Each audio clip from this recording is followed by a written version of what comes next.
Muito boa tarde a todas, boa tarde a todos. Com o quórum devidamente conferido, ausência justificada do Dr. João Machado, declaro abertos os trabalhos desta 33ª reunião ordinária do Conselho Superior do Ministério Público do Estado de São Paulo, reunião híbrida, em alguns colegas pela plataforma Teams, outros na modalidade presencial. Gostaria de iniciar esta reunião fazendo uma saudação muito especial ao Dr. Pedro Franco de Campos. Primeira vez que tenho oportunidade de trabalhar no Conselho Superior com o Dr. Pedro, que substitui interinamente o Dr. Montauri, que afastou-se para concorrer novamente a mais um mandato na Corregedoria Geral de Justiça. Quero aqui dizer que o Dr. Pedro Franco de Campos, especial para mim, é um dos grandes nomes do Ministério Público brasileiro, do Ministério Público de São Paulo, e eu tenho uma enorme alegria de contar com Vossa Excelência neste colegiado, doutor Pedro. Seja, portanto, muito bem-vindo e sinta-se devidamente saudado. Devidamente saudado e que tenhamos aqui, com certeza, serão poucas reuniões, mas com certeza este colegiado ganha muito, como de fato já ganhava com a presença do doutor Montauri, doutora Liliana, mas é muito importante ter o Vossa Excelência aqui conosco, o doutor Pedro Franco de Campos. Queria saudar igualmente a doutora Tatiana Vigiane Bicudo, nossa secretária, em nome de quem peço ver para saudar todos os membros deste colegiado. Peço vênia para saudar também os nossos ilustres servidores, aqueles que no dia a dia nos ajudam aí nos inquéritos civis, nos protocolados e também nesta reunião. Então, saudações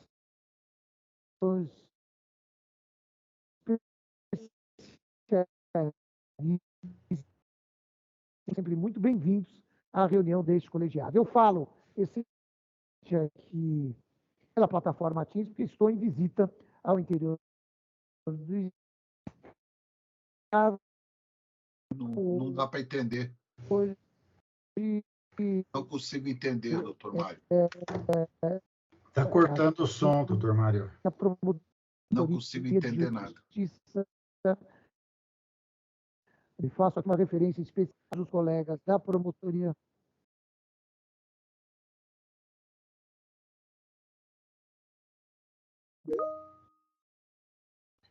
Travou. Vamos ver se melhora. Travou? Travou. Só um momento. Eu não entendi onde o senhor está, doutor Mário. Vamos lá, voltou? Voltou? Acho que não, né?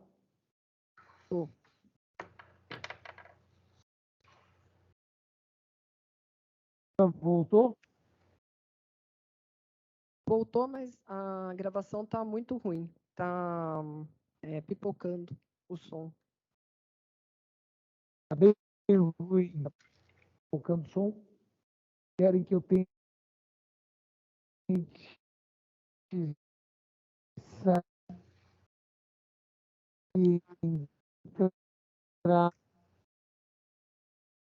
novamente.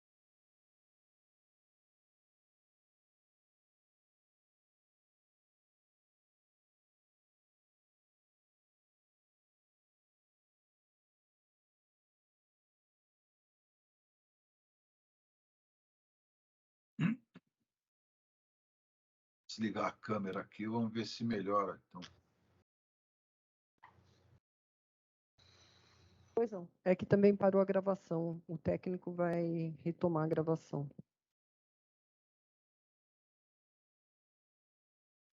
Vocês me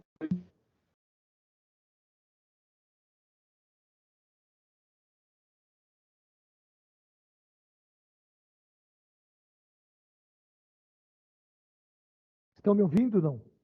Sim. Agora sim.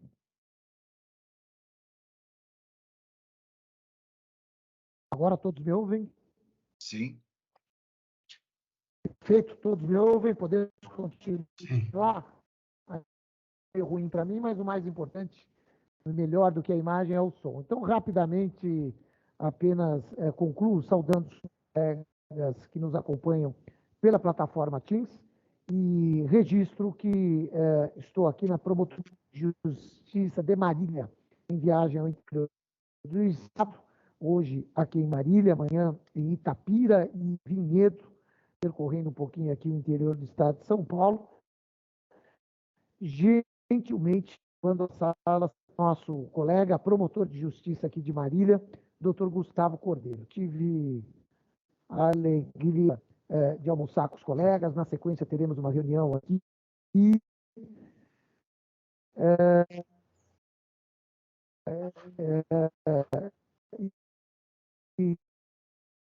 enfim, estamos aí falando diretamente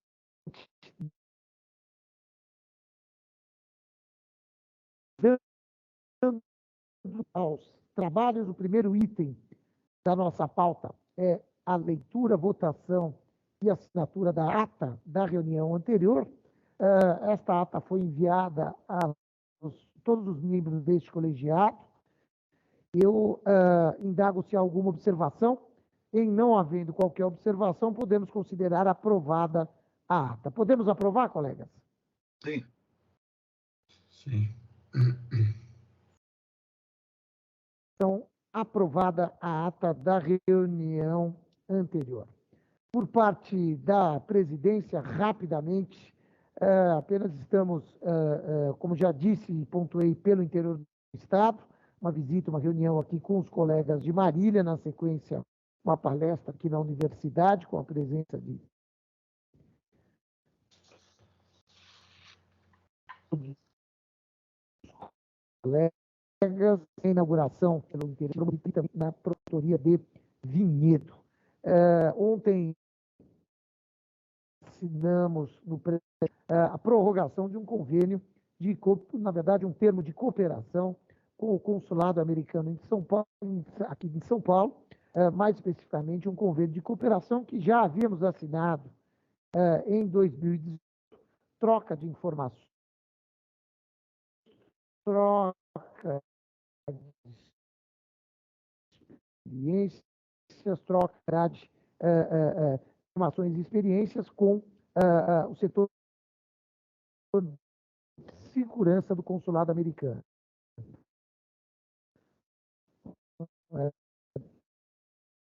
Nós sabemos da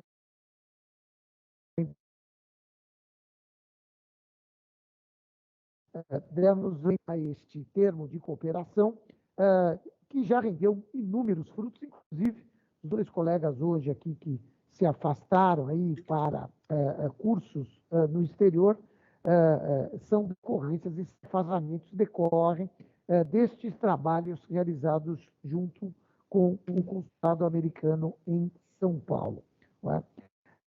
Por parte da presidência, eram estas as comunicações. Eu indago da doutora Tatiana se temos algum aviso, algum voto de Pois não, doutora Tatiana? Sim, há 3 votos de pesar. Um pelo falecimento da senhora Alice Francisca Bastos Montalvão, irmã dos doutores Fernando Carlos Rude Bastos e José Francisco Rude Bastos, procuradores de justiça aposentados. Doutor Mário Cune Prado, procurador de justiça aposentado, pai do doutor Márcio Cune Prado. E também do doutor... só um minutinho.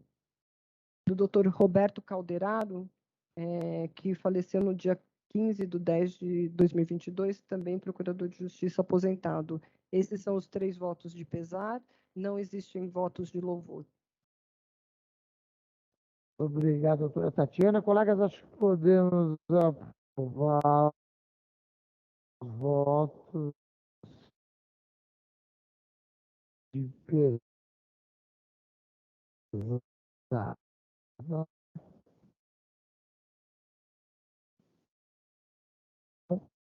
Fica aprovado.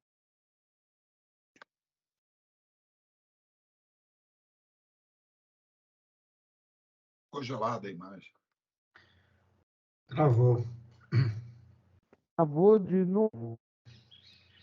Estão me ouvindo? Agora sim. Depois dos votos de pesares, aí travou.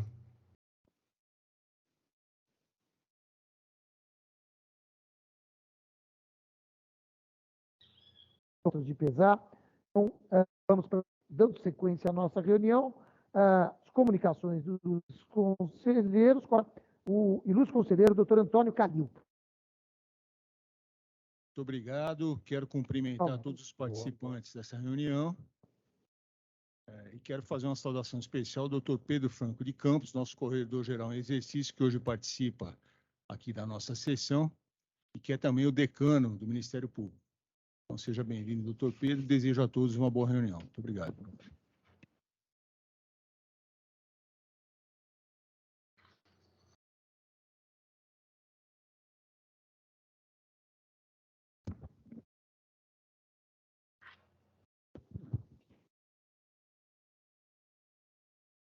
Cortou aqui essa parte final, eu me ausentei ali para pegar o meu computador pessoal para ver se melhora aqui a nossa conexão. Pois não, doutor Calil?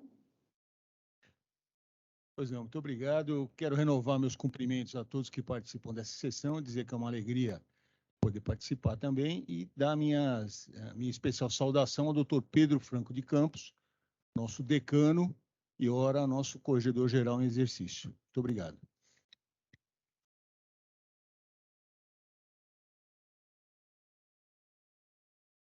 Jurandir Norberto Marsura. Por favor, doutor Jurandir. Obrigado. Excelentíssimo senhor doutor Procurador-Geral de Justiça, doutor Mário Luiz Sarrubo, presidente deste egrégio conselho.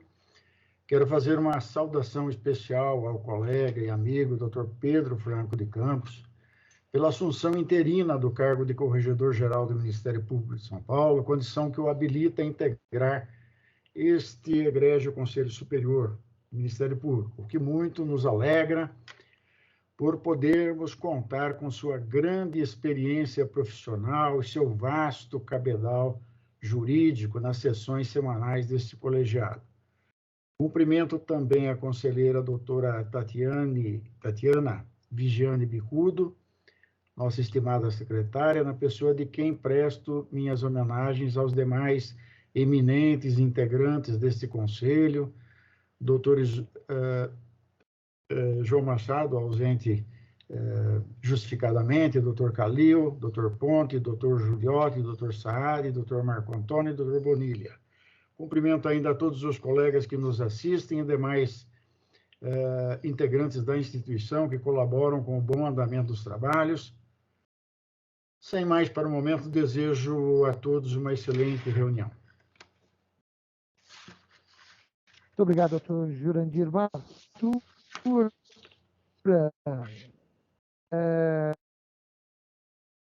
Na sequência, seria o doutor João Machado, ausente aí.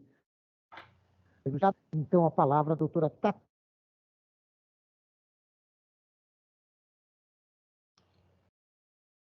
Agradeço a concessão da palavra. Inicialmente, cumprimento o nosso Procurador-Geral de Justiça, doutor Mário Luiz Sarrubo, hoje em viagem ao interior. Faço uma especial saudação ao doutor Pedro Franco de Campos. Para mim é uma imensa satisfação compor esse colegiado ao seu lado. O senhor que tem vasta experiências em todas as áreas do Ministério Público, muito poderá contribuir com o andamento dos nossos trabalhos. Cumprimento todos os colegas desse colegiado, doutor Calil, doutor Jurandir, doutor Bonilha, doutor Saad, doutor Juliotti, doutor Marco Antônio, doutor Ponte. E desejo a todos uma boa reunião. Sem demais comunicações, devolvo a palavra. Muito obrigado, doutora Tatiana. Na sequência, passo a palavra para o doutor José Carlos Mascari Bonilha. Senhor presidente, colegas de colegiado, desejo a todos uma boa sessão e uma tarde produtiva de trabalhos. Cumprimento igualmente as senhoras servidoras, aos senhores servidores, trabalho sem o qual não seria possível a realização da presente sessão. Cumprimento a todos os colaboradores, aos técnicos e aos que nos acompanham presencial ou virtualmente. Eu inicio a minha modesta intervenção lembrando que no último dia 15 se comemorou o Dia dos Professores e hoje, 18 de outubro, se comemora o Dia do Médico. Duas classes de profissionais em relação às quais ninguém pode prescindir. Todos precisamos de educação e saúde, e eu quero aqui prestar singela homenagem à esmagadora maioria dos profissionais das áreas de saúde e educação, pessoas vocacionadas que se dedicam à formação, à saúde e à qualidade de vida de toda a população. Portanto, penso, não possa passar sem registro a data de 18 de outubro, Dia do Médico, e de 15 de outubro, Dia do Professor. Eu gostaria também de voltar a um tema já aventado aqui em outras oportunidades e que causa certa inquietação em toda a classe, e em relação a isso pude constatar pessoalmente, auferindo a opinião, quando percorri todo o estado, primeira e segunda instâncias, ainda na condição de candidato. E o tema se assenta na tão aguardada democratização interna. Eu sei, todos nós sabemos que Vossa Excelência, senhor presidente, já disse aqui neste colegiado que é pessoalmente favorável à alteração da lei orgânica para permitir que membros da primeira instância possam disputar a chefia da instituição. E sei também que Vossa Excelência vem dizendo a respeito da realização de reuniões para auscultar toda a classe e, com isso, chegar a uma conclusão no sentido de encaminhar ou não um anteprojeto à Assembleia Legislativa visando a essa pontual alteração da lei orgânica estadual. Mas eu perguntaria de uma forma concreta e conclusiva a respeito da existência de um protocolado no âmbito da Procuradoria-Geral, se Vossa Excelência pode nos informar a respeito desse andamento, nos dar conta ao Conselho e a toda a classe, evidentemente, para e passo do que vem acontecendo, para que todos possamos ser satisfatoriamente informados a respeito dos movimentos concretos que estão sendo dados nesse sentido. Eu encerro como uma terceira comunicação.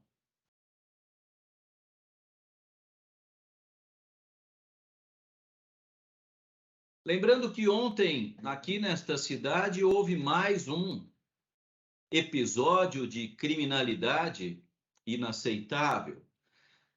É rotina, lamentavelmente, é recorrente em inúmeros bairros desta cidade, de todo o estado, ocorrência de episódios que aterrorizam a população, que intimidam as pessoas de bem e que mostram que o crime organizado vem ganhando uma musculatura aqui no estado de São Paulo antes inexistente e inaceitável. Me parece que houve ontem, em Paraisópolis, uma demonstração de força do crime organizado a sugerir que esse espaço territorial só deva ser acessado por aquelas pessoas que tenham a autorização dos chefes do narcotráfico e do crime organizado. Me parece que um espaço territorial, pelo menos um, da cidade de São Paulo, hoje não está de livre acesso para quaisquer pessoas, porque para acessá-lo há a necessidade da aquiescência, da anuência daquele que se intitula dono daquela região territorial. E isso me parece revelar uma tremenda ausência do Estado. Do Estado no viés da segurança pública, mas não só. Não somente a ausência da política pública de segurança pública, mas também da educação, da saúde, da criação de postos de trabalho, da criação de perspectivas. E, evidentemente, o Ministério Público deve assumir um papel como um dos protagonistas no encaminhamento dessas políticas públicas. Eu quero aqui registrar a minha preocupação com esse tema, ressaltando o episódio de ontem, que apenas é mais um dos que acontecem diuturnamente aos borbotões no estado de São Paulo, em especial nas grandes cidades. No passado, esses episódios lamentáveis ocorriam no estado do Rio de Janeiro e me parece que São Paulo se protegia melhor disso. Nos últimos anos, eu acho que uma falta de recrudescimento no enfrentamento da criminalidade e uma paulatina ausência do Estado nessas regiões acabou por permitir que esse estado de coisas acontecesse. E eu quero dizer que isso é, evidentemente, um tema que está muito próximo do Ministério Público e gostaria de indagar ao Procurador-Geral de Justiça em que medida a chefia da instituição está engajada e envolvida no enfrentamento dessa questão e quais as perspectivas que nós podemos divisar em relação a esse tema. Eu não posso também encerrar a minha intervenção sem cumprimentar o estimado colega e amigo Pedro Franco de Campos, que, aliás, compôs a banca examinadora quando eu ingressei no Ministério Público em 1990. Depois, tive a oportunidade de lecionar, juntamente com Sua Excelência, tanto na faculdade quanto em cursinho preparatório. E na faculdade, Dr. Pedro, Vossa Excelência foi inclusive o meu diretor.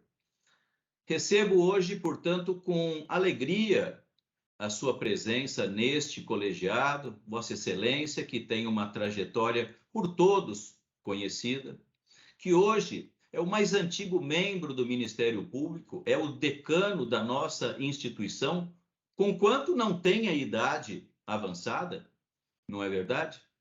Portanto, me felicita, me reconforta saber que Vossa Excelência compõe este colegiado e certamente ricos subsídios poderá fornecer para que possamos dar o mais adequado encaminhamento aos temas que são aqui ventilados. Receba, portanto, Dr. Pedro, o meu respeitoso e afetuoso abraço, os meus votos de que tenhamos uma ótima convivência nesse curto período de tempo, já que sua passagem por aqui é rápida em razão da ausência do corregedor que disputa a sua recondução.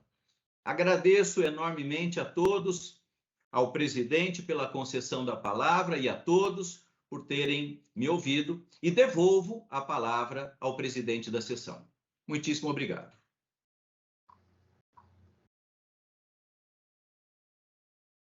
Com relação ao primeiro item levantado pelo conselheiro Bonilha, Vossa Excelência e toda a classe sabe, até porque tem sido precisado ao extremo, nós temos um projeto, já fizemos 2 reuniões, fizemos a terceira agora no dia 2, acho que é dia 3 de novembro próximo em Ribeirão Preto. Estamos percorrendo o estado de São Paulo, levando este tema para debate com colegas, convidando promotores, procuradores gerais de outros estados que trazem as experiências, nesta passagem a nossa escola superior, uma pesquisa para que a gente possa... Os debates têm sido muito profícuos e, a partir daí, nós esperamos avançar com esse tema e levar adiante este projeto que é de fundamental importância para o Ministério Público de São Paulo.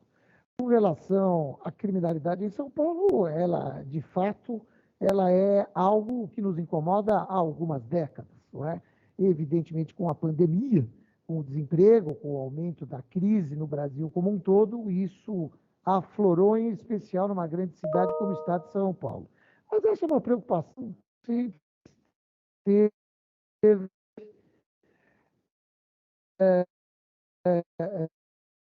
no radar. A Procuradoria-Geral de Justiça está, tanto que já aprovamos no órgão especial, estamos em fase de implantação do Grupo Especial de Segurança Pública, que é um grupo que terá o olhar dentro do campo daquela coletiva da segurança pública, das nossas hoje, além do trabalho de cada promotor de justiça em cada canto, em cada promotoria do Estado de São Paulo, na área criminal, nós teremos nas regiões do Estado de São Paulo colegas pensando em segurança pública no campo da tutela coletiva, cobrando providências do Estado, cobrando melhor estruturação das forças policiais, cobrando. Esta é a nossa visão, este é o nosso papel, evidentemente compreendendo que são visto hoje ocorre inúmeros fatores, dentre eles a pandemia e a crise que se sucedeu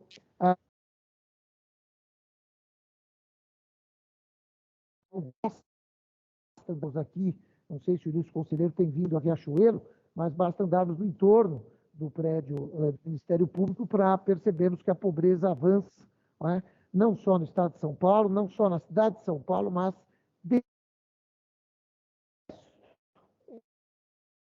do Brasil. Isso é tema, portanto, de conhecimento público. Papel dentro daquilo que nos incumbe no campo constitucional e vamos aperfeiçoar com a criação e implantação que é a pública, na nossa visão, embrião da futura Promotoria Regional de Segurança Pública. Muito bem. Então, de sequência, passo a palavra ao doutor Saad Mazlum.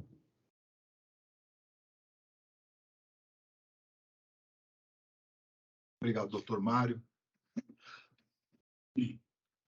Bom, saúdo primeiramente Vossa Excelência, doutor Mário Luiz Sarrubo, sempre uma grande satisfação, uma alegria enorme participar das sessões presididas por Vossa Excelência.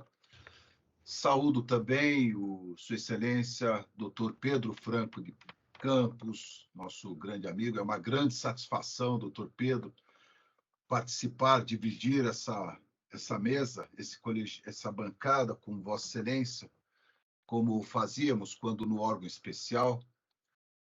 Vossa Excelência não foi o meu examinador.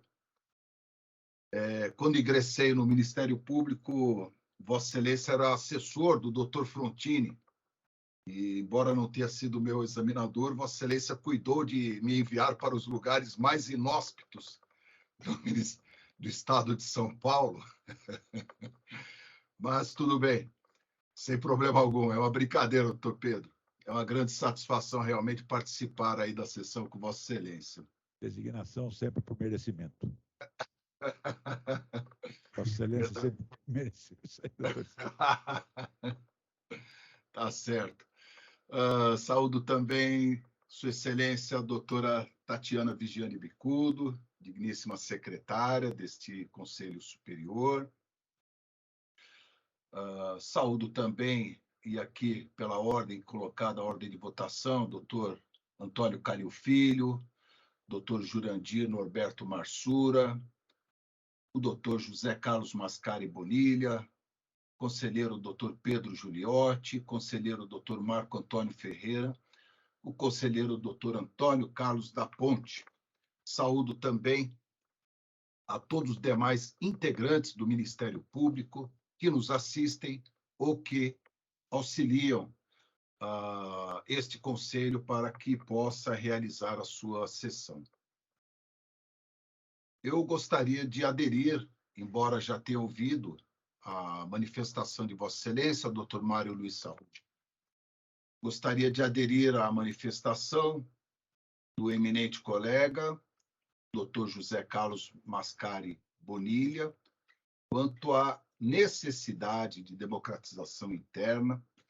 E, como eu digo sempre, para mim é lógico supor que uma instituição que tem por missão constitucional a defesa do regime democrático esteja ela própria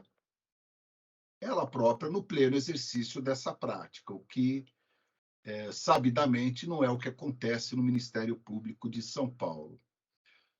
Já escrevi, inclusive, em artigos, que a democracia pressupõe certos valores e princípios, e dentre eles eu gosto sempre de ressaltar a liberdade de expressão e, no caso bem adequado aqui, a igualdade política. E isso é algo que não existe no Ministério Público de São Paulo, que conta com um sistema representativo reservado a apenas 15%. 15% dos integrantes da carreira, os procuradores de justiça. Sei que Vossa Excelência vem se esforçando, fazendo viagens pelo interior, fazendo reuniões com promotores de justiça, defendendo essa bandeira muito importante para todos nós e para a democracia. Mas coloco também aqui uma questão. Se também essas reuniões estão sendo feitas com órgãos da administração superior, porque, francamente, há necessidade também de realizar essas reuniões, colocar as perspectivas e a necessidade de democratização a uma instituição que tem por obrigação, por dever, justamente defender o regime democrático. Pois bem, essas são as comunicações que eu gostaria de fazer e desejo a todos uma ótima reunião. Muito obrigado. Obrigado, doutor Saed. O doutor Pedro só mandou Vossa Excelência.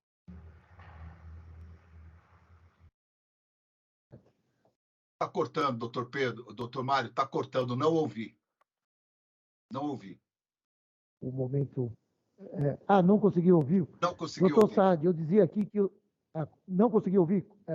O doutor Pedro Franco de Campos só lhe mandou para lugares inóspitos porque sabia da sua competência, doutor Saad, só por isso.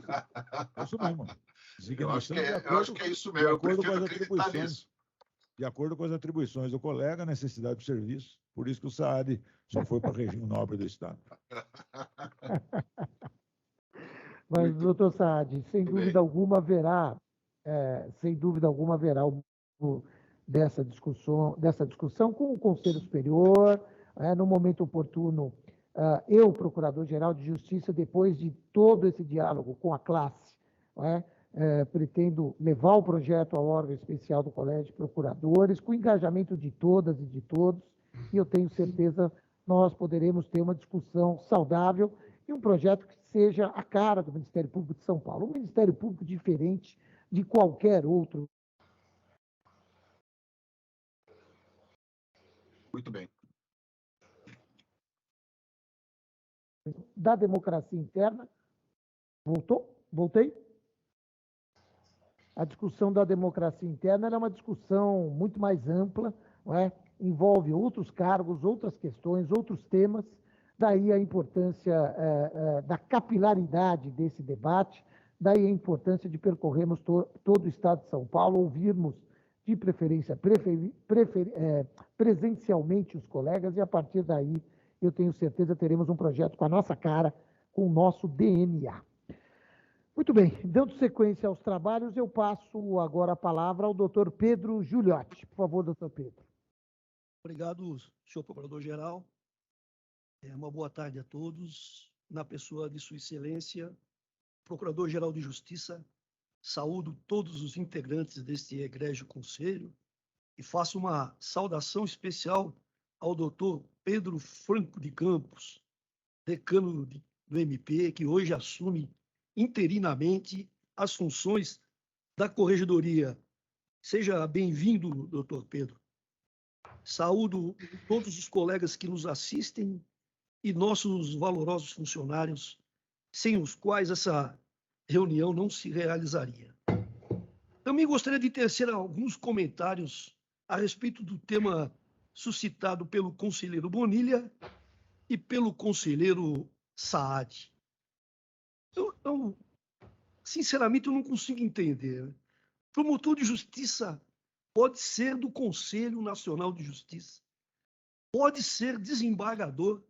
Tivemos aí 2 colegas que foram nomeados desembargadores pelo Tribunal de Justiça, mas não pode compor o conselho, não pode compor o órgão especial, não tem legitimidade a concorrer ao cargo de Procurador-Geral de Justiça. Não entendo. Todos os estados brasileiros, exceto São Paulo e Roraima, se não me falha a memória, adotaram a democratização com experiências exitosas no Rio de Janeiro, Minas Gerais, estados comandados por promotores de justiça. Por que São Paulo ainda resiste a oxigenar a sua cúpula? Eu não consigo entender. Candidatos a Procurador-Geral de Justiça, durante a campanha, se comprometem com a bandeira da democratização. E Vossa Excelência também o fez. Lembro que um candidato a Procurador-Geral de Justiça chegou a assinar um documento se comprometendo a enviar à Assembleia Legislativa um projeto de democratização. Eleito, ignorou o compromisso assinado. Outro Procurador-Geral de Justiça não levou à frente projeto de democratização, mesmo após ter feito uma consulta à classe. Ele mesmo fez uma consulta à classe, que se manifestou de forma inequívoca nesse sentido. O Procurador-Geral não levou à frente os desejos da classe. Costumo dizer, e já disse nesse conselho, que os procuradores de justiça únicos legitimados a compor os órgãos da administração superior estão envelhecendo. E hoje são poucos aqueles que se aventuram a uma campanha eleitoral pelo Estado. Cheguei até a brincar. Se não legitimarmos promotores a compor o conselho, o órgão especial, os procuradores de justiça envelhecidos vão fazer campanha com cuidadores. Por que não renovar a cúpula do Ministério Público, a administração superior, com gente nova, com sangue novo? Para concluir, senhor Procurador-Geral, e falo diretamente ao senhor, restam ao senhor aproximadamente 18 meses para o término do seu mandato. E Vossa Excelência ainda tem a oportunidade de entrar para a história do MP como pelo Procurador-Geral de Justiça, que democratizou o Ministério Público, fincando a bandeira da democratização, legitimando os promotores de justiça para compor os órgãos da administração superior e a Procuradoria-Geral de Justiça. Ainda há tempo, senhor Procurador-Geral de Justiça. Ainda tenho esperança que o senhor leve essa bandeira da democratização e ela se democratize no Ministério Público de São Paulo. Muito obrigado, senhor Procurador-Geral.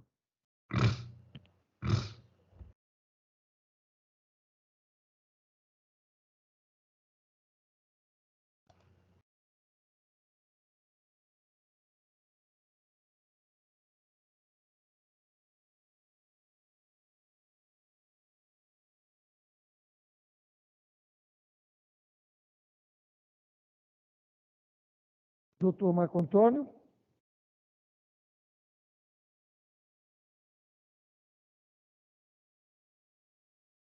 Senhor Procurador-Geral de Justiça, doutor Mário Luiz Sarrubo, que hoje nos preside, nossa digna secretária, doutora Tatiana Vigiane Bicudo.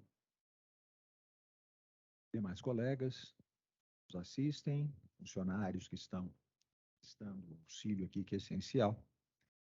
Eu não poderia deixar, mais uma vez, cansá-lo, doutor Pedro Franco.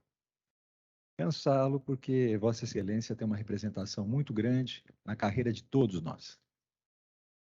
Desde meu ingresso no Ministério Público, me lembro de Vossa Excelência com a sua altivez, Vossa Excelência, com o seu timbre de voz do grande Tribunal do Júri, e Vossa Excelência sempre nos tratou com respeito, sempre nos tratou com o devido merecimento. Inclusive, eu recebi algumas boas comarcas também, viu, doutor Pedro? Com o devido merecimento que recebeu o doutor Saad.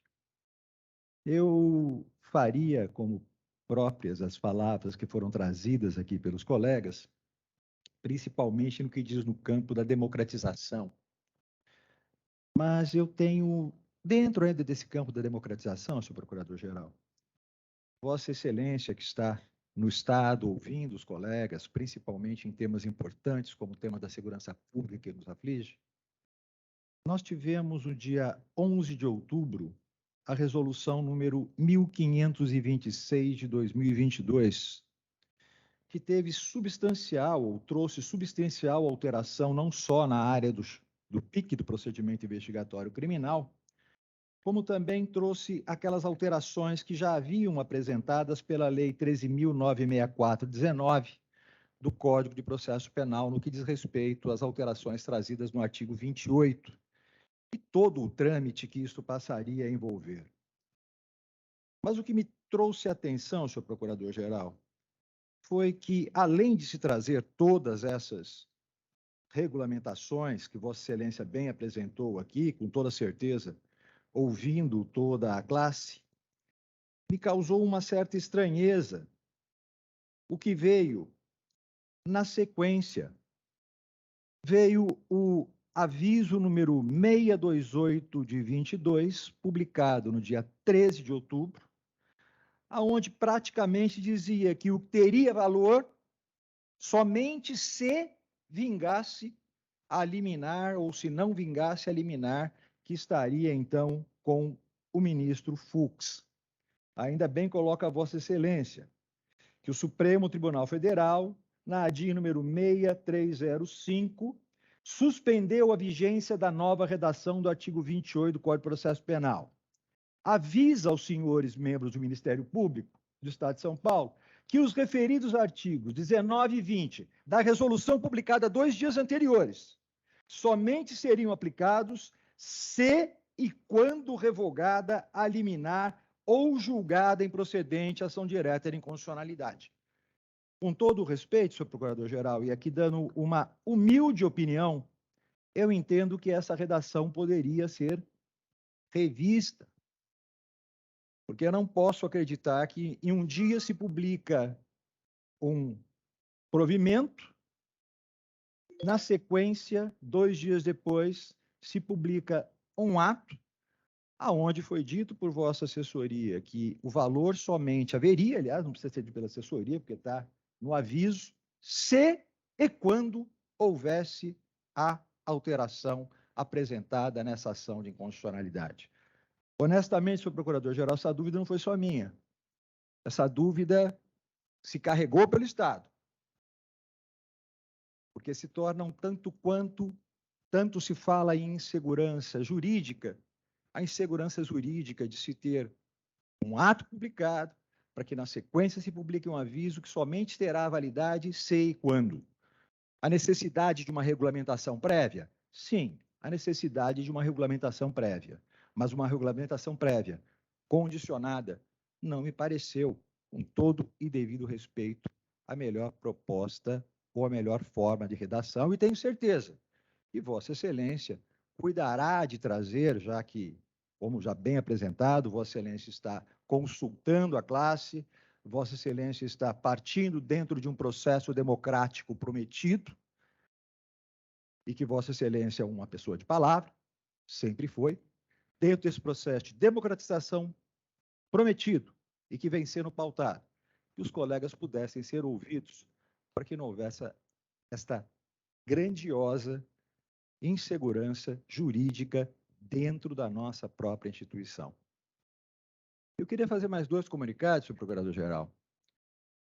Um dado que me assustou, e eu sei o quanto Vossa Excelência tem agido dentro do combate à violência doméstica. E os números recentes mostram que o Brasil é o 5º no ranking mundial de feminicídio. E em 2021, como foi bem aqui colocado, respeitando-se um processo pandêmico, respeitando uma relação pós-pandemia, uma mulher morta por dia em 2021.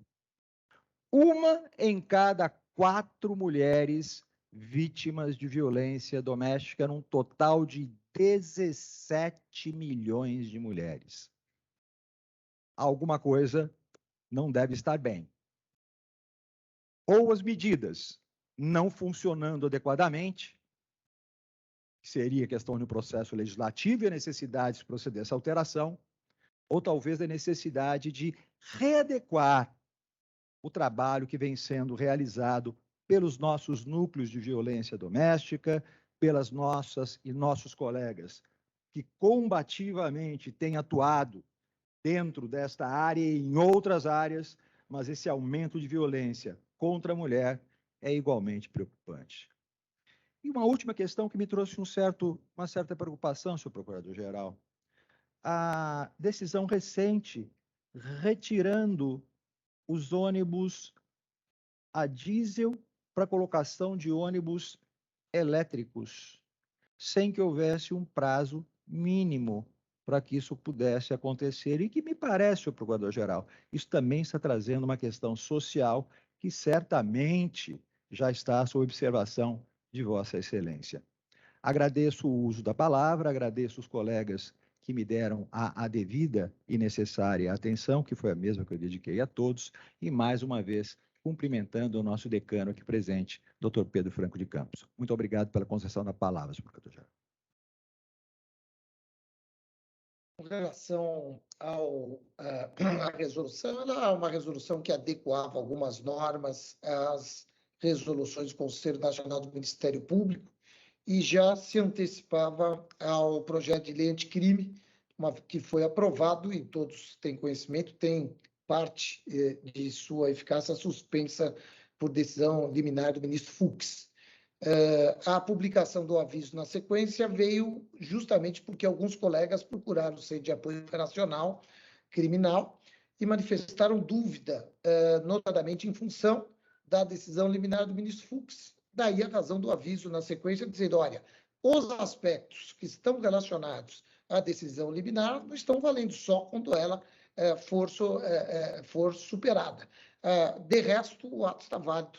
Eu desconheço, para ser muito franco, doutor Marco Antônio, grandes inquietações na classe com relação a isso. Lembrando que o Centro de Apoio Operacional Criminal se conecta com colegas do Estado todo, eu tenho rodado o Estado desde ontem, e realmente esse tema não veio. E no dia da publicação da resolução, de fato, houve algumas manifestações de insegurança, por isso o aviso na sequência, que na nossa visão, com todo respeito a Vossa Excelência, espancou qualquer dúvida a respeito do seu conteúdo.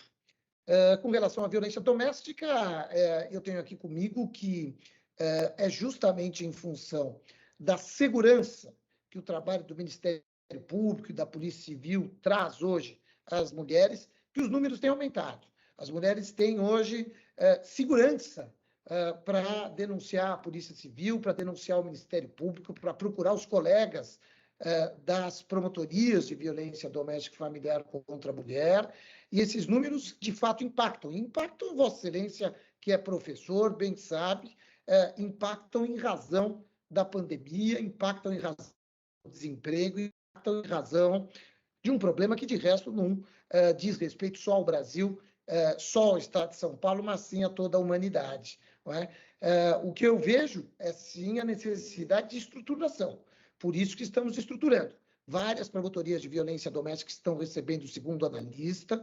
Na nossa gestão, nós criamos cargos de violência doméstica, vários cargos, confesso que não tenho o número aqui, mas foram vários cargos criados para atender essa demanda, e quero crer que é assim mesmo que funciona. Né? Recentemente vimos aí um caso rumoroso de um estuprador, etc. e tal. Era um caso apenas, e com a denúncia, com a atuação do Ministério Público, dos colegas de Porto Feliz, já há mais de 15 vítimas que se apresentaram. Então, quando as vítimas têm confiança, quando as vítimas se apresentam, aliás, o Núcleo de Apoio às Vítimas aqui da capital tem ouvido várias vítimas deste caso, quando as vítimas têm confiança na instituição, o número acaba aparecendo, saindo das sombras, é o que nós temos visto, salvo melhor juízo e respeitadas opiniões em contrário, esta é a nossa visão a respeito deste tema. Na sequência, passo a palavra ao doutor Antônio Carlos da Ponte.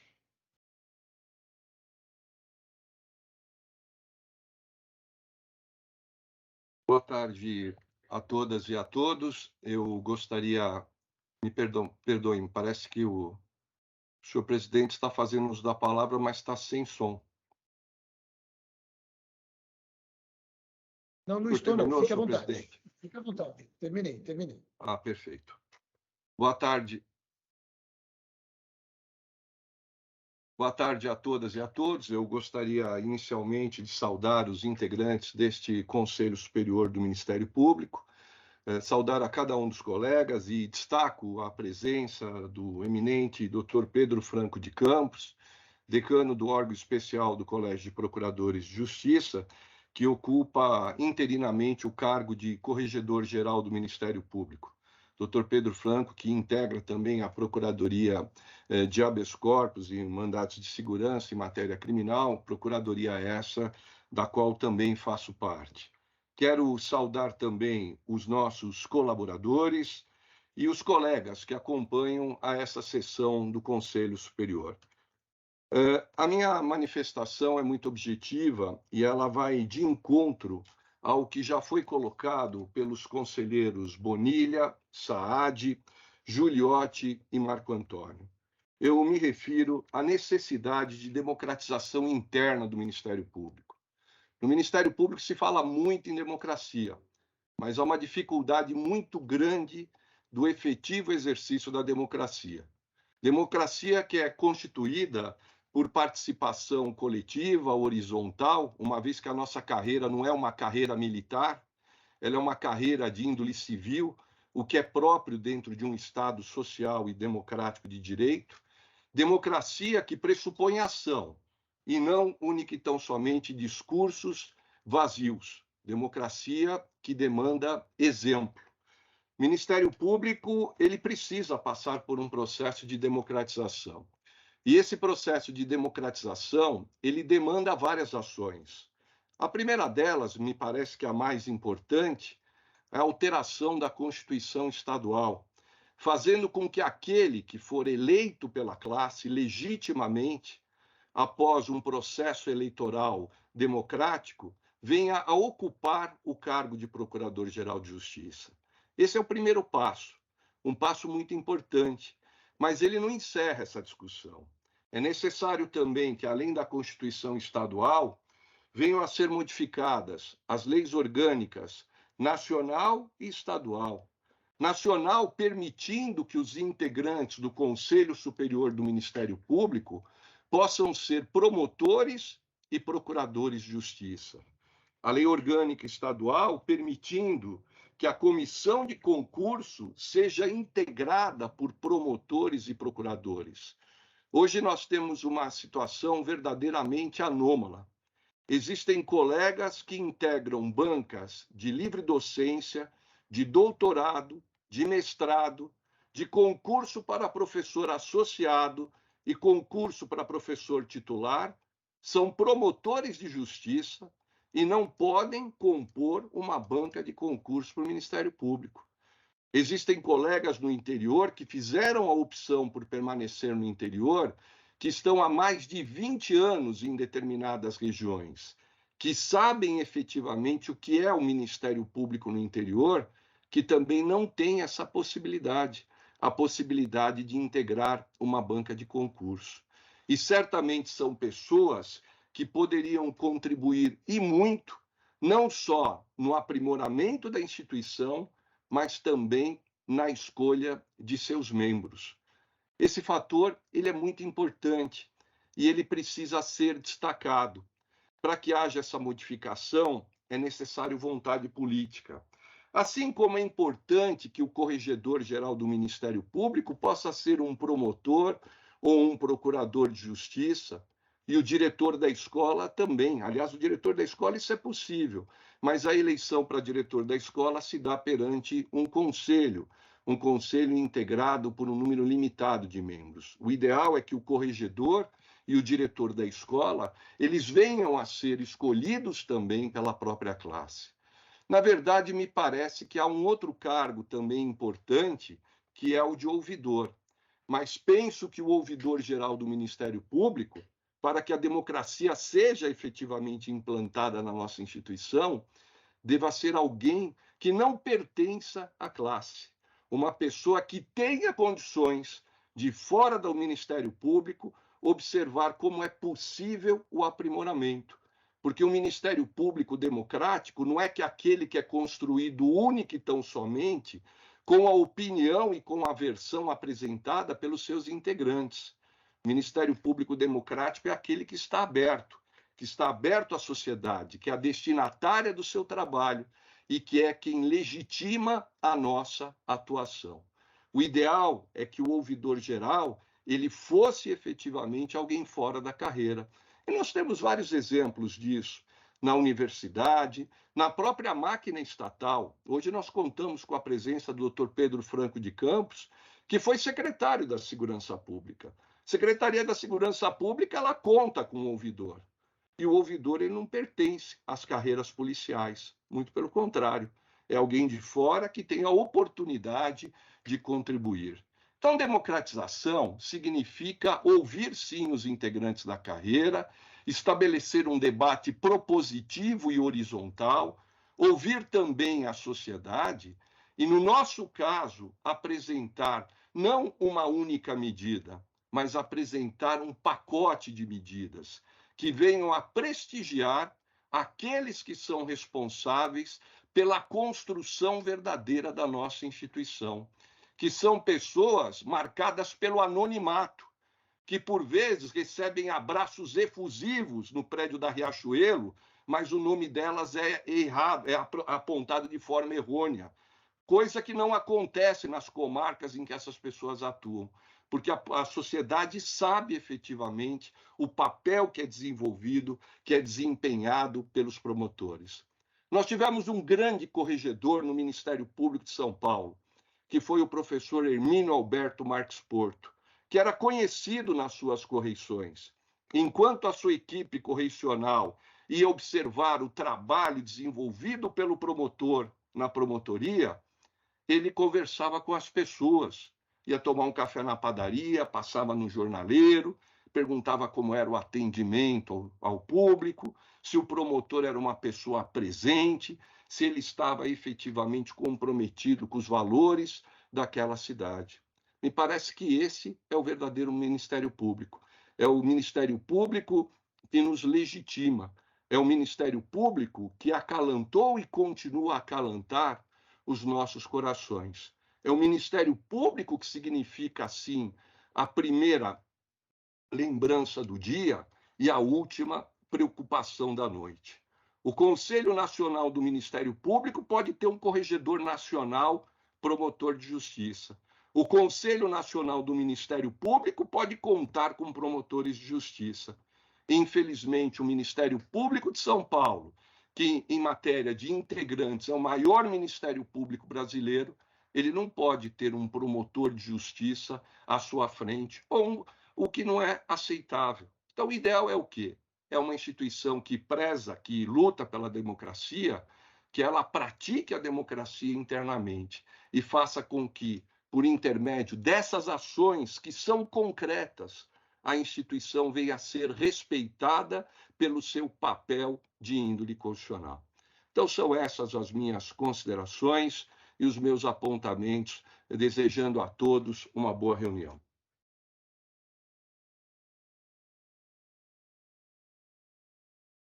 Na sequência, passo a palavra para o nosso corregedor em exercício, nosso querido decano do órgão especial do Colégio de Procuradores, nosso querido decano, doutor Pedro Franco de Campos. O senhor está com a palavra, doutor Pedro. Obrigado. Senhor presidente, senhor procurador-geral, meu amigo doutor Mário Sarrubo, pessoa de quem saúdo os integrantes desse colegiado, uma observação inicial evidente de agradecimento à palavra elogiosa, carinhosa de cada um dos componentes deste conselho. Conheço um a um, há muitos anos. Então, tenho histórias incríveis a respeito de cada um dos nobres companheiros, que conheço, como já disse, de longa data, dentro da nossa carreira. Agradeço mesmo de coração as referências feitas à minha pessoa. E agradeço na pessoa da nossa representante feminina, a doutora Tatiana, competentíssima secretária deste colegiado. E digo que é uma grande satisfação retornar ao Conselho Superior, do qual fiz parte como titular por, acho que 2 oportunidades, agora na condição interina, e sei bem o que isso significa, por substituir o Dr. Motauri, que está disputando a sua reeleição para o relevante cargo de corregedor-geral. E é nesta condição que aqui estou, representando a Corregedoria Geral e muito atento às questões que são aqui debatidas. E agradeço, finalmente, mais uma vez, as palavras que me deixaram emocionados em relação à minha pessoa, desde os tempos lá dos anos 80. Faz muito tempo isso, quase meio século. Mas muito obrigado pela atenção de todos e tenhamos aí uma convivência absolutamente pacífica neste período que por aqui vou passar. Muito obrigado. Muito obrigado, doutor Pedro Franco. Mais uma vez, teremos os votos de boas-vindas. Passo agora para a sessão administrativa. Doutora Tatiana, temos um edital de transferência de Procuradoria de Justiça. É isto? Com a palavra, doutora Tatiana. Sim, se acham abertas a partir do dia 21/8. Desculpa, se acham abertas a partir da data de amanhã, por conta da transferência do doutor Mário Antônio Campos Tebé e da aposentadoria do doutor Luiz Cirilo Ferreira Júnior. Então, dessa transferência do doutor Tebé para o cargo a vaga de Procuradoria de HC, está aberto, então, o 16º cargo da Procuradoria de Justiça de Interesses Difusos e Coletivos. Esse edital ele será publicado a partir de 18/10/22, da data de hoje. O aviso é o 249/2022. Esse é o aviso de transferência. Muito obrigado, doutora Tatiana. Na sequência, item número 2 da pauta, pedido de afastamento para exercício de cargo, protocolado número 2485/19, doutor Fernando Capês, procurador de Justiça, feito da relatoria do doutor Bonilha, que está com a palavra.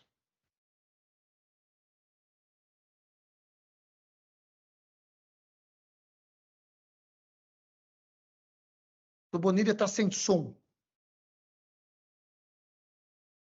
O Bonilha, sem som. Me perdoe. Agradeço a advertência. Eu agradeço o senhor procurador-geral, senhor presidente, pela concessão da palavra e procederei rapidamente à leitura do meu voto, proferido em decorrência do pedido de renovação de afastamento formulado pelo colega Dr. Fernando Capês. Cuida o presente de renovação do pedido formulado pela Secretaria de Governo do Estado de São Paulo para afastamento do doutor Fernando Capês, digníssimo Procurador de Justiça, objetivando prestar serviços na assessoria do Governo do Estado de São Paulo junto à Secretaria de Justiça e Defesa da Cidadania, sem prejuízo dos vencimentos e demais vantagens do cargo, até 31 de dezembro do ano em curso. O pleito encontra amparo legal, em especial, nos seguintes dispositivos, a saber, artigo 29, parágrafo 3º do ato das disposições constitucionais e transitórias, opção pelo regime anterior à Constituição Federal de 1988. Artigo 75 da Lei 8625 de 93, este especificamente que trata da autorização do Procurador-Geral de Justiça, ouvido o Conselho Superior do Ministério Público para afastamento da carreira. Artigo 36, inciso 18, que prevê que o Conselho Superior opine previamente sobre o afastamento da carreira, e artigo 217, 2, parágrafos 1º, 2º e 3º, que contemplam a possibilidade legal de afastamento para o exercício de cargo, emprego ou função na administração pública e considera como efetivo exercício o período de afastamento, ambos da Lei Complementar Estadual 734, de 26 de novembro de 1993.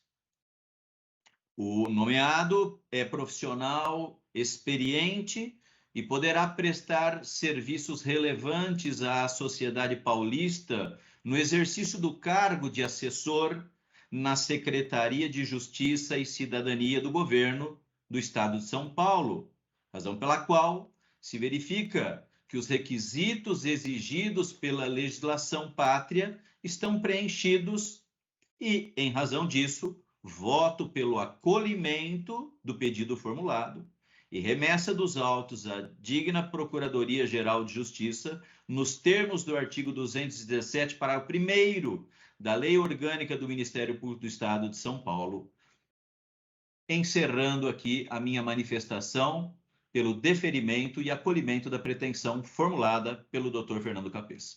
Muito obrigado e devolvo a palavra ao nosso presidente. Em discussão, alguma observação? Podemos aprovar, colegas? Aprovado.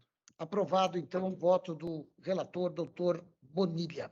Item número 3, relatório de pedido de afastamento para frequentar cursos no exterior, protocolado 192.214/22. Os interessados são os promotores de justiça, integrantes do GAECO Capital, do GAECO, doutores Felipe Duarte Paes Bertoli, que é segundo promotor de justiça de Hortolândia, e doutor Luiz Fernando Bugiga Rebelato, que é o terceiro promotor de justiça de Cotia, assim como o doutor Juliano Carvalho Atoge, que é o segundo promotor de justiça de Taboão da Serra. Doutor Felipe Bertoli, GAECO, atualmente da região Campinas, doutores Luiz Fernando Bugiga e Juliano Atoge, GAECO aqui da capital, feito da ilustre relatoria do conselheiro Marco Antônio Ferreira Lima, que está com a palavra.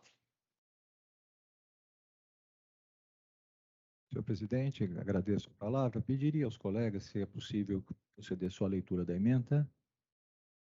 Sim? Sem dúvida, doutor Marco. Sim? Se todos têm um Nós relatório. Posso ter a palavra? Posso? Obrigado.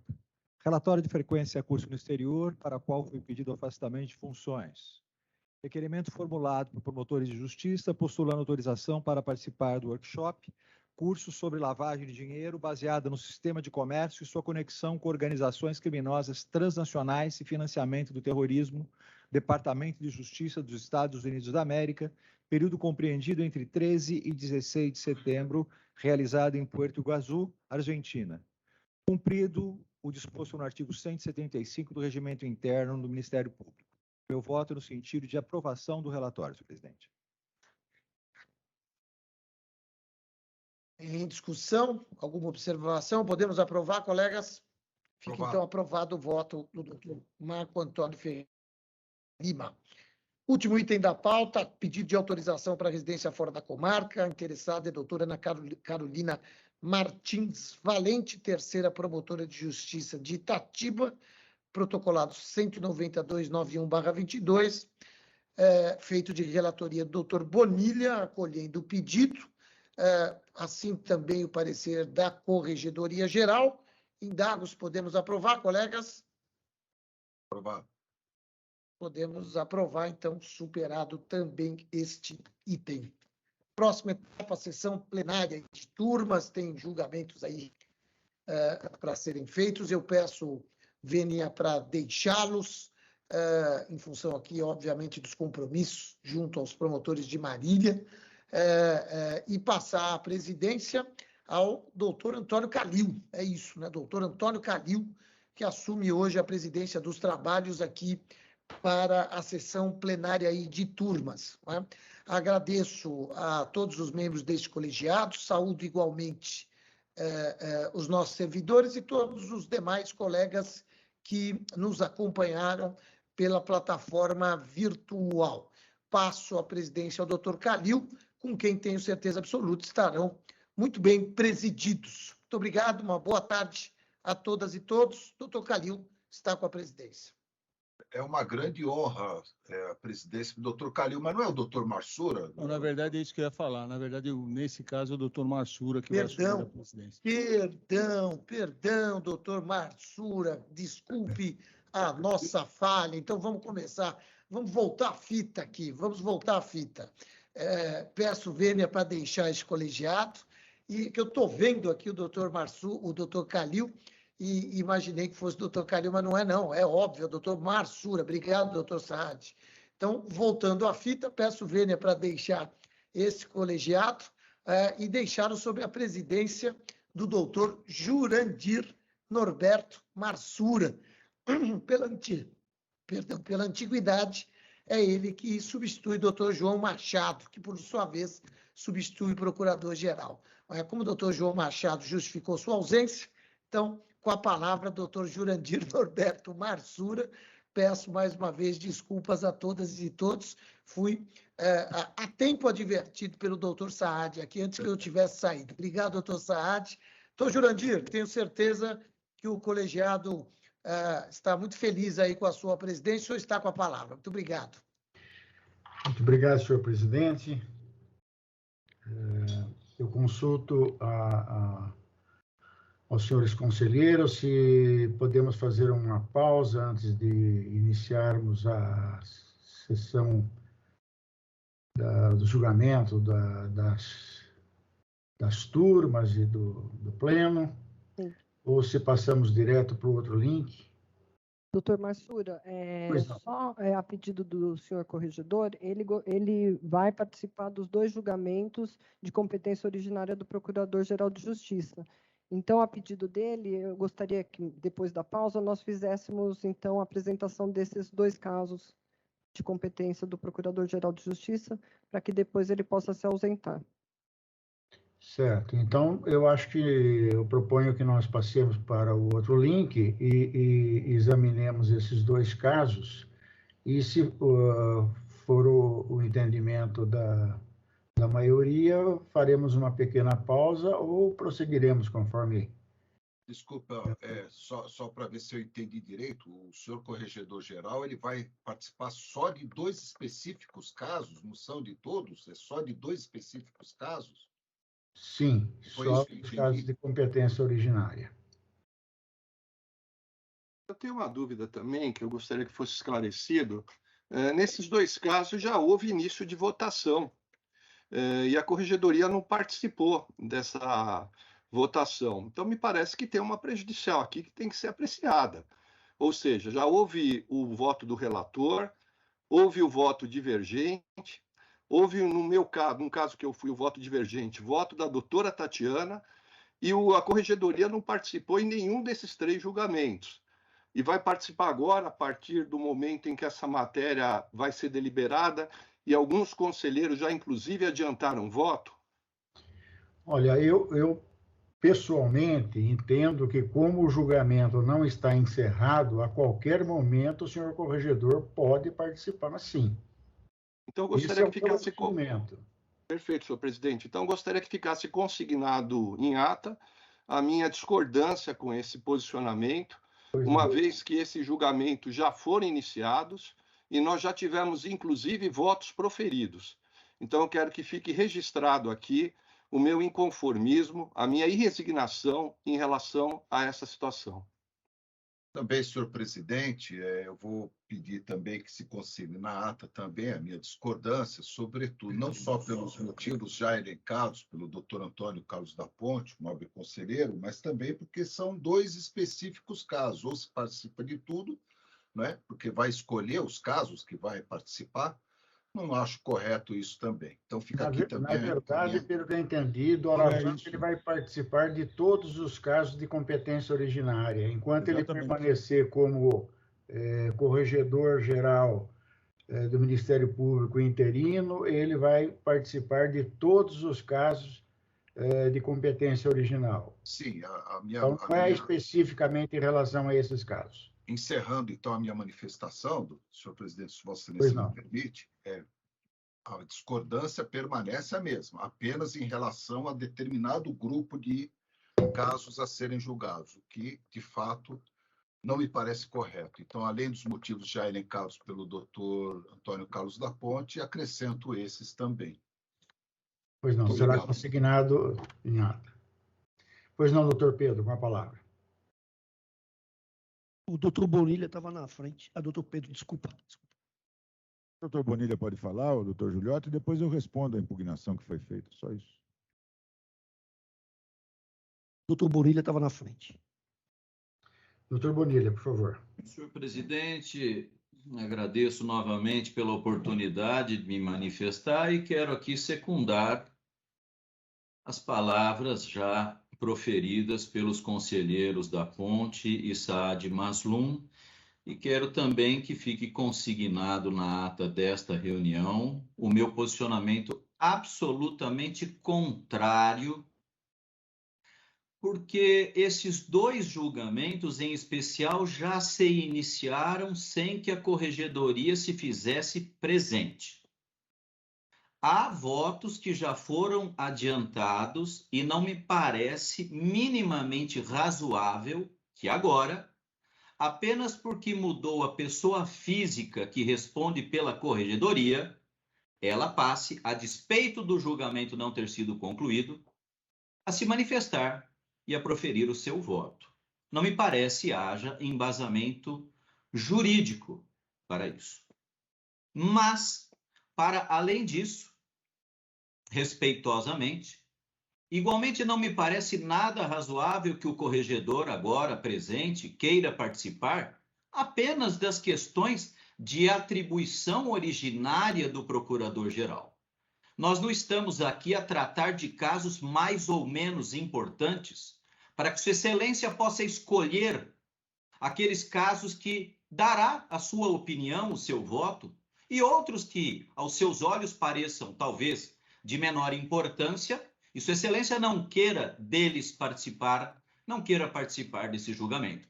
Portanto, soa irrazoável querer participar de dois julgamentos que já se iniciaram, e soa ainda mais irrazoável escolher participar apenas de julgamentos em que haja a atribuição originária do Procurador-Geral de Justiça, porque todas as questões julgadas pelas turmas e pelo plenário são igualmente importantes. Não há hierarquia, há uma horizontalidade que a todos nós me parece bastante clara. Portanto, eu gostaria que ficasse ipsis verbis registrada em ata essa minha fala completamente contrária ao que se está sendo proposto pelo colega Pedro Franco. Muito obrigado, senhor presidente. Devolvo a palavra a Vossa Excelência. Doutor Giuliotti, com a palavra.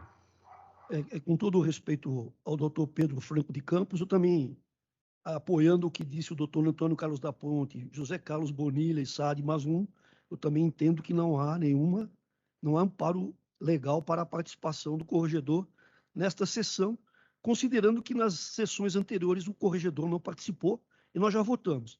E eu entendo que, como este é um órgão colegiado, nós devemos votar essa questão, se o corregedor deve ou não participar desses dois julgamentos. Eu acho que deve ser, este é um órgão colegiado, não pode ficar essa decisão sob a responsabilidade do presidente. Então, eu faço eu faço esse pedido de que nós votemos se o corregedor deve ou não participar desses 2 julgamentos, considerando que esse é um órgão colegiado.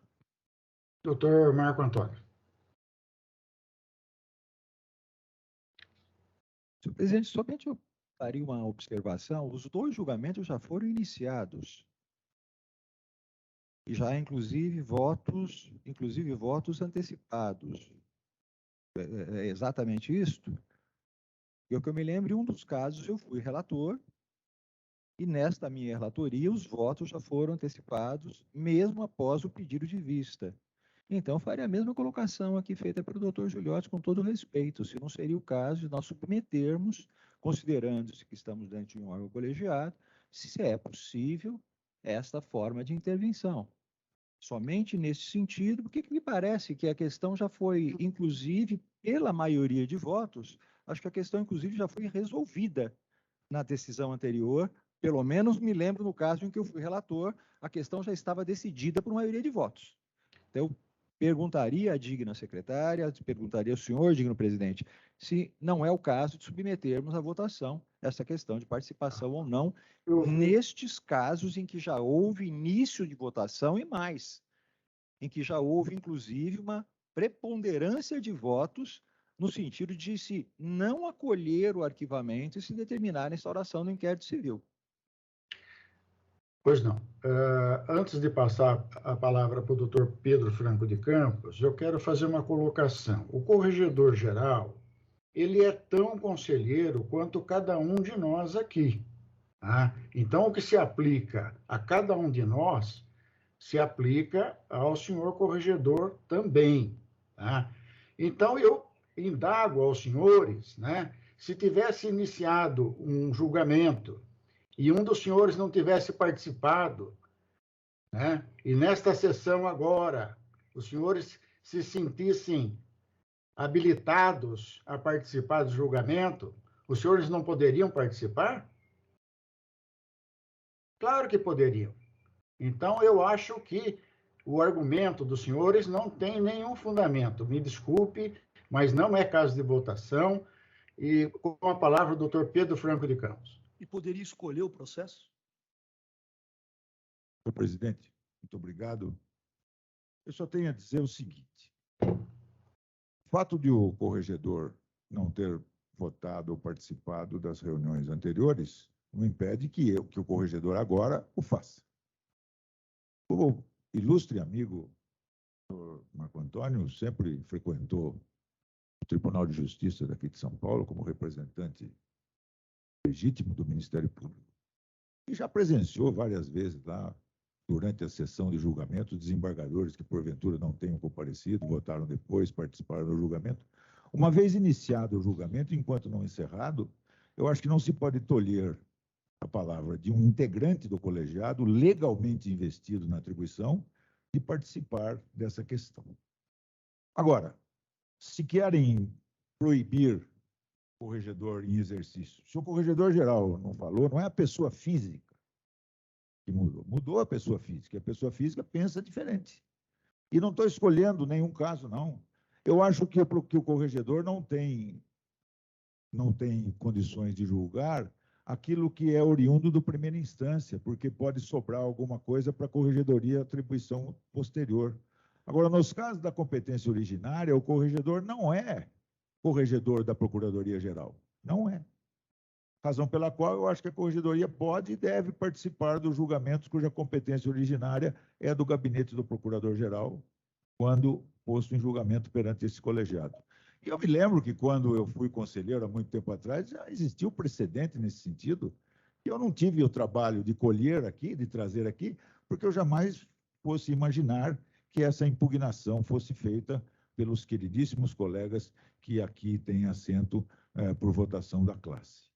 Mas eu insisto na minha manifestação de querer participar desses julgamentos não escolhidos, mas por conta de não ser corregedor da ação do Procurador-Geral e de não participar dos demais por conta de eventual questão que possa sobressair da competência da Corregedoria-Geral. Eram essas considerações, senhor presidente. Muito obrigado. Obrigado, doutor Pedro. Com a palavra, o doutor Antônio Carlos da Ponte. Senhor presidente, eu gostaria de consignar que os dois casos envolvem o ex-governador do estado, que já não exerce mais o cargo, não é? Então, houve o pedido de arquivamento pela Procuradoria-Geral, na época em que ele exercia o cargo de governador do estado. Agora, ele não exerce mais o cargo de governador do estado e, dependendo do que for deliberado aqui, o processo volta, só que dessa feita à primeira instância, o que me parece que afasta a argumentação apresentada pelo querido colega Dr. Pedro Franco de Campos. Quero registrar também que ninguém aqui se opõe à concessão da palavra ou à oportunidade de manifestação de qualquer dos integrantes do Conselho. Muito pelo contrário, a história de cada um de nós aqui prova exatamente isso, a necessidade de participação, de discussão, de horizontalidade. O que não me parece razoável é submeter agora julgamentos que já se arrastam há um bom tempo, não é? Depois que já existem votos proferidos, que a Corregedoria venha a participar especificamente de alguns. O conselheiro Giuliotti ele apresentou uma questão de ordem. E, salvo engano, a questão de ordem ela não é objeto de deferimento ou de indeferimento da presidência. A presidência tem que submeter a questão de ordem à votação. Então, o que eu aguardo de Vossa Excelência, como presidente dessa sessão, é que submeta a questão de ordem à votação. Olha, quando a questão de ordem diz respeito à retirada de direito de um conselheiro, é totalmente incabível colocar em votação uma bobagem dessa, me desculpe. Está indeferido. Mas isso no entendimento a bobagem é o que o senhor diz que é. Bobagem não, doutor Isso não é bobagem nenhuma. O senhor tem que ter respeito pelos integrantes desse conselho. Ninguém está aqui a falar bobagens. O senhor é presidente da sessão, mas não é o senhor que vai qualificar ou adjetivar a manifestação de qualquer conselheiro.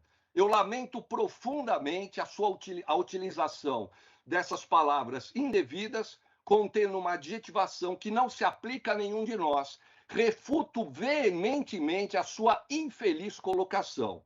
Então, se o senhor quer exercer a presidência, o faça com base na lei e no regimento interno, e não adjetivando aqueles que pensam de forma contrária a Vossa Excelência. Isso é um ato que nós não podemos, de maneira alguma, concordar com ele. O senhor tem todo o direito de discordar, doutor Ponte. Acontece que não tem fundamento jurídico absolutamente nenhum o senhor pretender caçar o direito do senhor corregedor.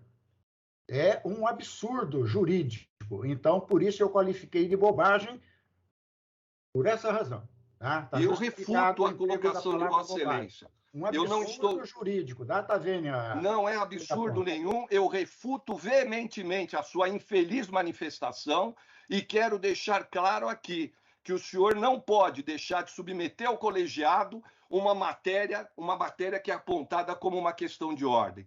Isso sim é um ato ilegal, é um ato que atenta contra as atribuições desse conselho e não atinge única e tão somente aos colegas que pensam de forma contrária. Então, quero registrar isso aqui.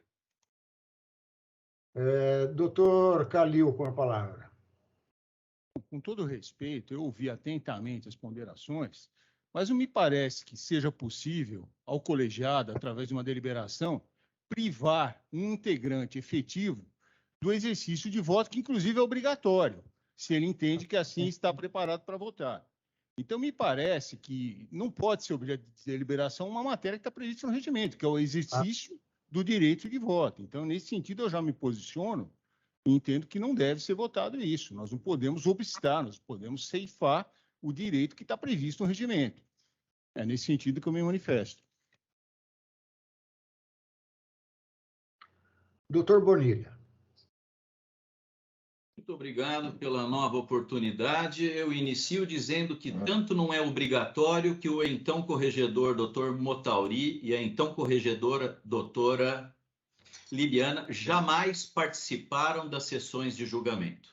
Então, esse argumento de que é obrigatório é absolutamente descabido, assim como é descabido o uso de adjetivação por parte de quem preside essa parte do julgamento. Eu me solidarizo aqui com o conselheiro Antônio Carlos da Ponte, que apresentou uma postulação adequada, respeitosa e correta. O uso de adjetivação, como fez Vossa Excelência, merece mesmo ser rechaçado, ser repelido. E eu gostaria que ficasse consignado. Se eu puder concluir a minha intervenção. Por favor, não me venham com absurdos aqui, porque fica difícil. O senhor está interrompendo a minha fala, é isso que eu posso entender? O senhor que acabou de dizer que a palavra está assegurada e a possibilidade de qualquer um votar, o senhor está querendo me interromper, me intimidar e cercear o uso da minha palavra? É assim que eu posso entender? Bonilha, prossiga. É assim que eu posso entender? Prossiga, doutor Bonilha. Eu gostaria que o senhor prosseguisse adequadamente na presidência desses trabalhos, abstendo-se de fazer qualquer adjetivação em relação à fala fundamentada juridicamente por qualquer um dos integrantes deste colegiado. É nesse sentido a minha manifestação. É pedido para que fique consignado o adjetivo que Vossa Excelência utilizou para se referir à fala do conselheiro Antônio Carlos da Ponte. E é também no sentido de ratificar mais uma vez que todos nós aqui temos um amplo e solene compromisso com a transparência, com a publicidade e com a democratização, o que é absolutamente incompatível com o desejo de proibir, caçar ou intimidar o uso da palavra por quem quer que seja. Vossa Excelência está, no mínimo, completamente equivocada. Portanto, a questão de ordem que foi submetida merece sim, que foi postulada, melhor dizendo, merece sim ser submetida à votação. Este aqui é um órgão colegiado e, portanto, a maioria deve deliberar sobre aquilo que foi apresentado. Cumpre ao presidente seguir nessa toada. Muitíssimo obrigado pela concessão da palavra. Doutor Saad, com a palavra. Doutor Jurandir, o doutor Calil está antes e eu pedi a palavra em nome dele. Só para fazer um esclarecimento, um dos casos envolve o doutor Rodrigo Garcia, que é governador interino. Então, não é o caso de ex-governador os dois. Um deles é a respeito do Dória, o segundo em relação ao Rodrigo Garcia. Depois, eu entendo que essa questão de ordem é uma questão de direito e a presidência, sim, tem o direito de aceitá-la ou não. E, demais a mais, o nosso regimento interno diz que há duas hipóteses em que não há a obrigação do voto, na questão de suspeição ou impedimento. O doutor Pedro Franco de Campos, como corregedor, disse que não há impedimento no caso, porque é da competência originária e não proferido em primeiro grau. E não há, por ele declarado, qualquer suspeição. Nesse sentido, ele se sente apto a votar e eu acho que nós não podemos caçar o seu direito. Se o doutor Mutari não o fez e o julgamento não se encerrou, ele tem todo o direito de participar do julgamento como assim entender. Seria nesse sentido que eu gostaria já de me manifestar. Ok, obrigado. Eu quero dizer que eu retiro a adjetivação que eu fiz e vamos prosseguir, então, doutor Saad, por favor. Senhor presidente, doutor Jurandir Marsura, era justamente isso que eu gostaria de dizer a Vossa Excelência. Vossa Excelência é um grande conselheiro, tenho grande respeito por Vossa Excelência. Talvez algumas situações façam os nervos virem à flor da pele, e é nesses momentos que nós precisamos ter um pouco mais de calma, mais cuidado com as palavras, porque todos nós aqui queremos o mesmo. Queremos um Ministério Público atuante, correto, justo, embora cada um tenha lá a sua forma de ver o que é correto, justo, não é? Nós colocamos a nossa visão. Doutor Ponte, doutor Giuliotti, doutor Marco Antônio, doutor Bonilha e eu.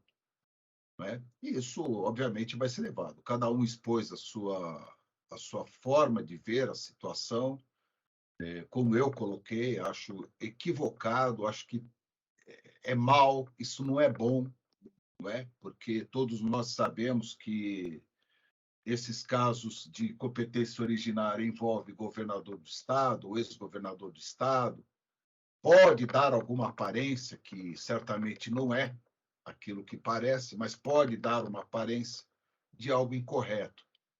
E me parece realmente incorreto que um dos membros do conselho escolha os casos que queira atuar, mesmo se tratando daqueles de competência originária. Mesmo assim, ou se participa de todos, ou não se participa de nenhum. E fica essa grande questão em aberto. Por que participar desse? Por qual motivo? Essa é a questão que alguém pode levantar, obviamente. De qualquer modo, agradeço a Vossa Excelência, doutor Jurandir Marsura. Vossa Excelência retirou a adjetivação, que não é dirigida apenas ao doutor Ponte, mas a todos nós que discordamos, que colocamos o nosso posicionamento. Então, fica aqui também o meu agradecimento. Muito obrigado. Doutor Saad, eu agradeço pelas suas palavras, sempre muito bem ponderadas. Peço desculpas aos senhores por se sentir ofendido, não foi essa a intenção.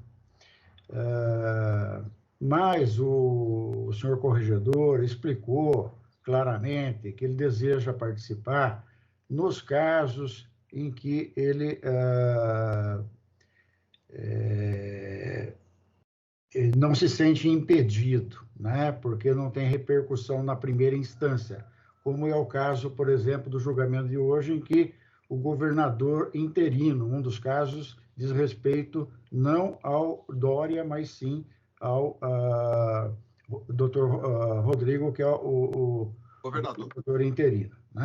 Então, eu acho que está muito bem explicado, muito bem justificada a intervenção nesses casos, e não vejo problema nenhum, conforme a senhora secretária também observou pela leitura do regimento.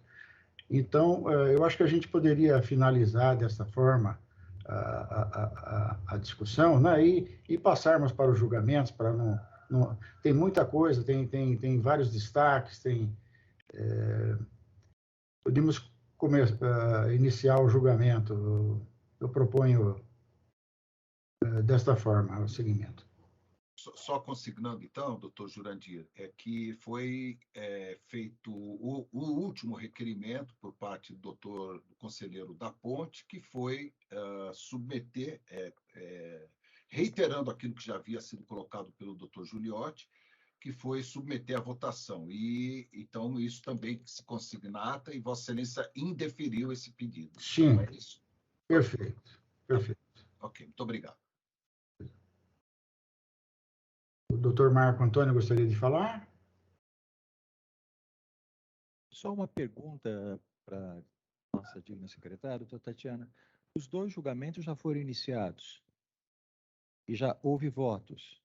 E qual foi o número de votos a cada decisão? Se Vossa Excelência teria aí esses números.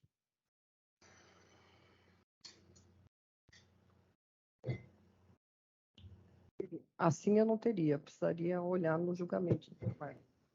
Eu entendo que está prejudicada, então, a questão, com todo devido respeito, porque se já houve início da votação, se já houve apresentação de votos... Mas eu vou apresentar meu voto divergente, doutor Jurandir não votou no meu ainda, nem o corregedor, a gente não terminou a votação. Mas se já houve o início, se nós estamos aqui com 9 conselheiros... Todo mundo tem, óbvio. Até porque então, eu quero todos, que conste agora, se houver essa votação estaria então prejudicada. Mas e se o doutor corregedor quiser que o voto dele fique por escrito? Minha única pergunta foi no sentido... Doutor Marco Antônio, é que assim, os senhores se anteciparam na votação. Eu nem havia apresentado meu voto divergente, os senhores já votaram. Não, eu relatei. Não, digo, no meu caso. Então, os senhores se sentiram aptos a votar, mesmo antes de eu apresentar o meu voto. Apresentando o meu voto, quem sabe um dos senhores queira refletir e mudar o voto. E o doutor corregedor tem o direito do voto dele. Se ele quiser que conste por escrito o voto dele, vai ficar constando por escrito. A minha pergunta foi só nesse sentido. Mas eu acho que é só no sentido de desconsiderar. Só para saber qual era, como estava a votação. Sim. Quantos votos contra quantos votos. De cada inclusive, inclusive aqueles que anteciparam. Era só essa a minha dúvida. Sim. Pois não. Eu estou vendo aqui o doutor Ponte com a mão levantada. Pois não, Senhor doutor. presidente, é na linha do que foi colocado pelo Dr. Saadio Mazlum, o senhor não vai colocar em votação a questão de ordem. Então, para que fique consignado a nossa resignação em relação a esse posicionamento. Pois não.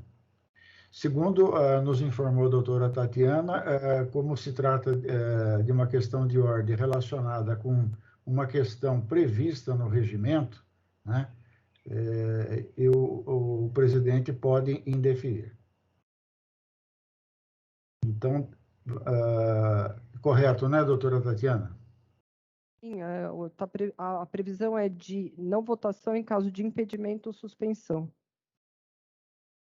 A hipótese é uma hipótese diferente, não é? Uma hipótese em que a votação já estava em curso.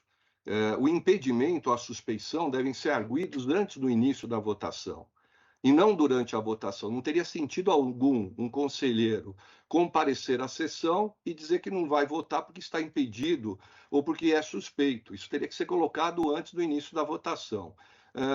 Penso de forma diferente, respeito o entendimento que é exteriorizado aqui, mas quero que fique consignado expressamente que essa matéria, apesar de ser uma questão de ordem, ela não foi colocada em votação. Sim.